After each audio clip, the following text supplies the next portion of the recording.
그 다음에 이제 세 번째 말씀드릴 작곡가는 리스트인데요. 리스트는 헝가리의 라이딩이라는 데서 출생을 했죠. 지금은 아마 그게 오스트리아로 되어 있습니다만 파리로 갔다가 바이마르에서 활동을 하고 부다페스트 마지막에 묻히기는 바이로이트에서 묻혔습니다. 그래서 저 내용을 간단하게 말씀을 드리겠습니다. 라이딩에서 했는데 처음에 이제 파리로 갔습니다. 파리로 가서 파리 음악원에 들어가려고 지원을 했는데 그 캐로빈이라는 그때 그 음악원 원장이 있었는데 아마 외국인이라서 좀 괄사를 했던 것 같아요. 리스트를 입학을 시켜주지 않습니다. 그죠? 리스트를 낙방을 시켜버립니다. 그래가지고 나중에 이제 비엔나에 가서 그 체르니의 제자가 되죠. 리스트가 체르니의 제자가 됩니다. 그런 것들인데요. 어쨌든 연주를 굉장히 많이 했었죠. 지금은 이제 오스트리아로 되어 있는 라이딩이 당시는 헝가리령이었습니다. 그래서 거기 가면 이제 리스트 광장도 있고 우측에 사진은 그 승가가 기념관으로 되어 있습니다. 저는 직접 가보지 못했습니다. 아버지가 에스테르 하치가의 토지 관리인으로 있었고 11세 때 파리로 가서는 낙방을 하고 비엔나로 가서 체르니를 사사하게 됩니다. 그래서 체르니가 이제 베토벤 제자가 되죠, 그죠? 그리고 리스트가 체르니의 제자입니다.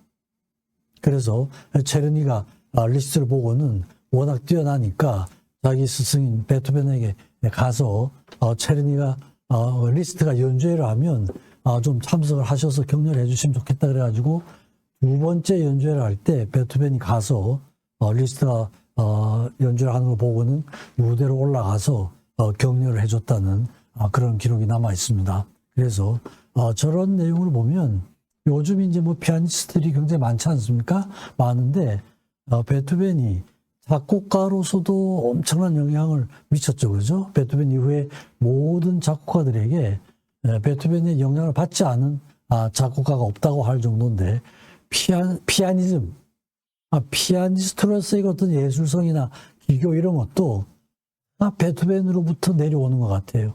그렇지 않습니까? 체르니의 그 연습곡은 지금도 아주 필수 과목으로, 필수 교과서로 되어 있지 않아요, 그죠? 그러니까 체르니 그 연습곡 그걸 쓸 때 베토벤의 지시나 영향을 받지 않았을 수가 없죠, 그죠? 그 다음에 이제 피아니스트로서도 사실은 제자들을 많이 키운 사람은 리스트였거든요. 리스트가 말년에 가서는 독자적으로 하는 리사이틀이나 이런 건 다 접고 바이마르에서 지내면서 작곡을 하고 또 그다음에 제자들을 엄청 많이 키웠습니다. 그러니까 지금까지 내려온 사람들은 그 리스트의 제자들로부터 내려온 사람들이죠, 그렇죠? 그러니까 베토벤의 그런 피아니즘이 지금까지도 다 영향을 미친다고 이렇게 말씀드릴 수가 있죠, 그렇죠? 그래서 파리 음악에 낙방을 하고 그랬지만 이제 낙방을 했지만 아주 어렸을 때부터 그 공공음악회 대중들을 위한 그런 음악회는 상당히 많이 했던 것 같아요. 그리고 체르니가 워낙 뛰어나니까 아마 데려다가 무료로 그렇게 가르쳤다는 그런 기술이 남아 있습니다. 그래서 체르니한테 배웠지만 나중에는 체르니가 리스트의 그런 스타일은 꼭 그렇게 아주 공감을 하진 않았던 것 같아요. 너무 테크니컬하게만 하고 너무 대중적이 되니까 아마 그런 면에서는 체르니하고는 조금 뜻이 맞지 않았던 것 같습니다. 우측은 이제 요새 새로 단장한 파리 음악원의 사진입니다. 그래가지고 리스트는 꼭 요즘 그 팝 가수들처럼 많은 청중들을 끌고 다녔습니다. 그래가지고 콘서트도 엄청 많이 하고, 그러니까 지금 리스트의 기록을 보면 현대적 의미의 그런 리사이틀, 독주회 같은 건 리스트로부터 시작이 된다 이렇게 보시면 맞을 것 같아요.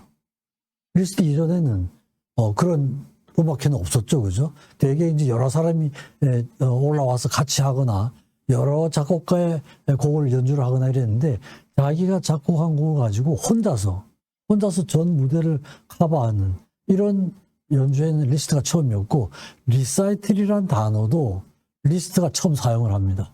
런던 독재를 갔을 때 런던에서 그때 리사이틀이라는 그런 이름을 붙입니다.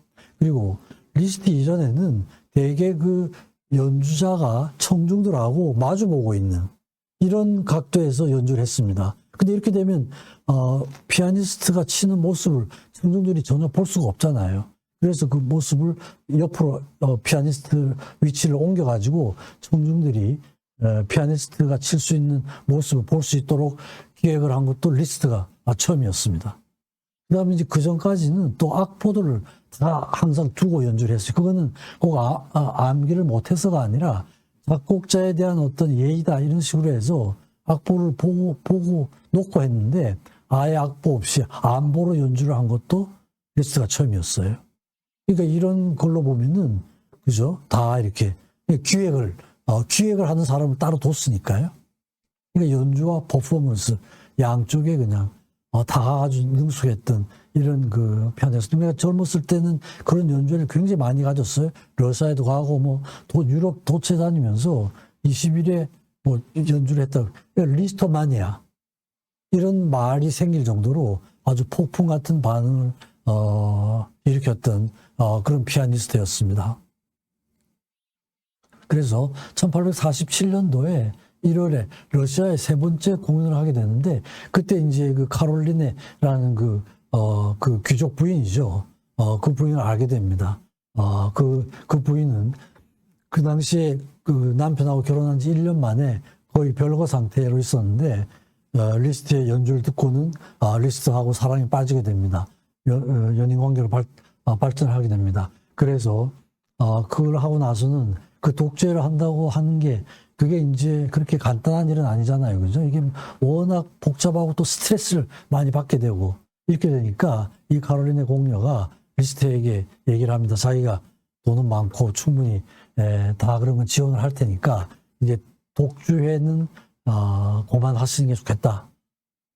이렇게 이제 충고를 합니다. 그래가지고 그 의견을 받아들여가지고 바이마르에서 정착을 하면서 바이마르에서 마침 이제 음악 감독 그걸 그 자리를 맡게 되죠. 맡으면서 그 일만 하고 독주회는 그만두고 제자들을 키우게 됩니다. 이 말년은 작곡자 교육가로서의 길을 걷는 굉장히 헌신적으로 교육을 시킵니다. 그래서 이제 뭐 대개는 뭐 별로 돈도 받지도 않고 무료로 교육을 가르치고 하는 이런 활동을 하게 됩니다. 바이마르는 카롤린의 공녀와 함께 자리를 잡고 활동을 하게 되죠. 저 도시는 이제 괴테하고 실러가 활동을 했던 자리죠. 괴테 기념관도 있고 괴테 기념관 바로 건너편에 실러가 살던 집이 있습니다. 두 분이 뭐 굉장히 친했잖아요, 그죠? 독일의 고전주의를 완성한 그런 사람이라고 하는데 나이 차는 한 10년입니다. 괴테가 1749년생이고 실러가 1759년생입니다. 근데 실러는 빨리 죽었죠. 1805년에 죽고 괴테는 1832년까지 살았는데요. 근데 둘이서 뭐 굉장히 가깝게 지내고 그랬죠. 그래가지고 괴테가 죽으면서 실러 곁에 묻어달라고 해가지고 두 분 그 무덤이 바이마르에 있습니다. 근데 특이하게 바이마르에 가면 두 사람의 관이 그냥 놓여 있어요. 관이. 무슨 무덤, 비석 이런 게 아니라 관이 있는 무덤이 있습니다. 그러니까 바이마르가 굉장히 이제 여러 가지 문학적으로 예술적으로 활발했던 그런 도시. 괴테도 바하도 한 10년 동안 활동을 한 그런 도시였죠. 바하의 활동 무대 그렇게 했습니다. 그래서 거기서 지내면서 아주 안정이 되면서 뭐 바그너의 곡도 다 초연을 해주고 여러 가지 이제 하게 됩니다. 그래서 자기가 살고 있던 저택을 알텐브루크라고 집 이름을 지었습니다. 그리고 이제 자기 꿈은 새로운 아테네로 만들겠다. 이렇게 해가지고 베토벤의 유품도 많이 구입을 하고 피아노 테드 마스크 이런 걸 다 구입을 합니다. 그래서 한 10년 동안 독일 낭만주의 음악인들의 집결지, 낭만주의 신독일파, 신독일 악파라는 이런 이제 이름을 얻게 됩니다. 그래서 활동을 상당히 열심히 작곡 활동, 교육가로서의 활동을 하게 됩니다. 거기 이제 바이마르에 가면 기념관이 있습니다. 자기가 살던 집이 아주 잘 꾸며져 있습니다. 베토벤의 말하자면 세컨 제너레이션 제자라고 할 수가 있죠. 그런 베토벤도 있고 갖가지 여러 가지 이제 만든 흉상들이 이렇게 있고요. 그 다음에 공개 수업, 주 3회 정도 공개 수업을 했습니다. 마스터 클래스, 말하자면 지금 개념으로 보면 마스터 클래스의 효시라고 할 수가 있습니다. 그래서 학생들에게 영감을 주는 형식으로 진행을 했고, 아주 자유롭게, 아주 일정한 틀에 뭐 이렇게 고정적으로 한 게 아니라 아주 자유롭게 교육을 했던 것 같아요. 그래서 이제 그 당시에 사실 피아니스트로는 뛰어난 사람이 두 사람이 있었거든요. 쇼팽하고 리스트죠. 나이는 한 살 차입니다. 쇼팽이 1810년생이거든요. 리스트가 1811년생입니다. 근데 쇼팽은 또 작곡도 거의 피아노곡만 했잖아요. 근데 연주자로서는 제가 좀 추정컨대는 무대 공포증 같은 게 좀 있지 않았을까 싶어요. 오픈해가지고 대중들을 위한 음악회는 거의 열질 않았습니다. 그리고 살롱 음악회, 귀족들이 모이는 조그마한 소규모 음악회 이런 건 연주를 많이 했었는데 그건 하진 않았고, 제자들도 거의 키우지 않았던 것 같아요.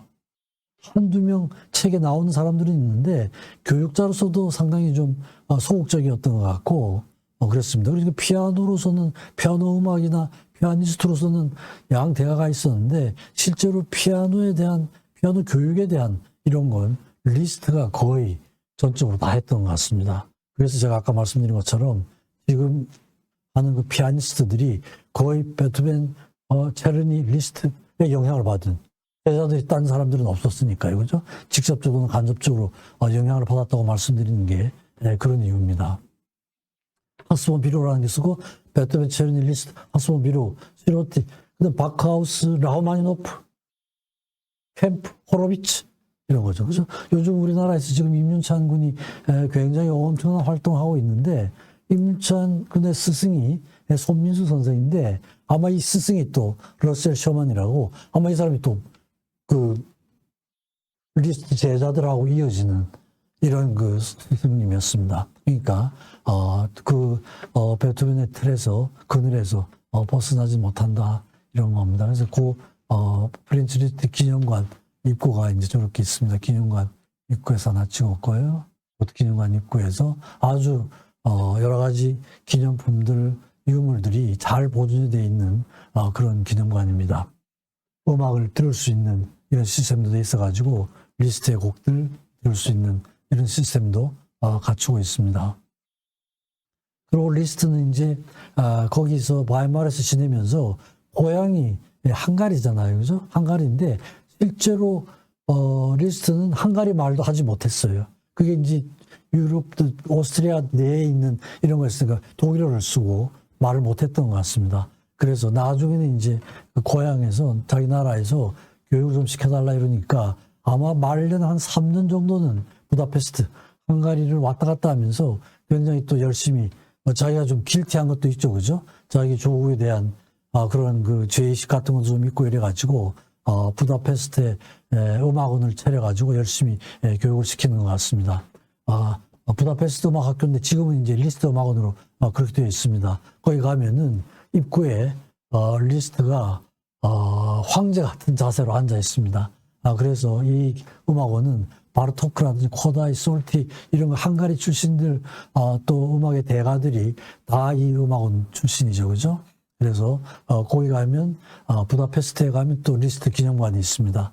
거기 보면 베젠도르프 피아노, 여러 가지 초상화들 그랬고, 말년 한 3년 동안은 헝가리를 위해서 혼신의 힘을 다했던 것 같습니다.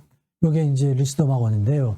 지금 잘 보이진 않는데 가운데 저기 이제 저 초록색처럼 앉아 있는 모습이 리스트가 거의 황제 같은 모습을 하고 앉아 있습니다. 저걸 세워가지고 저기에서 이제 많은 후배 음악가들 교육을 시킵니다. 기념관 입구에 이렇게 되어 있는데 소개도 있고, 저게 대개는 보면 저런 기념관에서 음악회를 많이 하거든요. 음악회 이제 그런 언제 무슨 곡들이 연주가 된다고 하는 그런 그 말하자면 포스터 같은 역할을 하고 있습니다. 리스트가 치는 피아노 엄청난 그거였죠, 그죠? 하여튼 뭐 손가락 길기도 하고 저기 테크니컬하게도 굉장했던 그런 피아니스트였죠. 아마 그 파가니니가 바이올린 하는 그 연주회를 갔었던가 봐요. 그거를 듣고는 아주 충격을 받고 자기는 피아노에 있어서 파가니니가 되겠다. 피아노에 파간이가 되겠다. 이런, 마음을 먹고 이제 작곡을 하게 되죠. 그 임윤창군이 연주를 해가지고 아주 유명해진 초절기교 연습곡, 그게 이제 그렇게 해서 나온 곡입니다. 정말 그 곡은 연주할 수 있는 사람이, 얼마 안 되는 처음 작곡한 걸 몇 번 고쳐가지고 쉽게 한 게 지금 하고 있는 건데, 지금 하고 있는 것도 그렇게 이제 어려운 곡입니다. 피아니스트는 정말 완전 황제 같은 그런 역할을 했던 사람이죠. 리스트의 흉상입니다.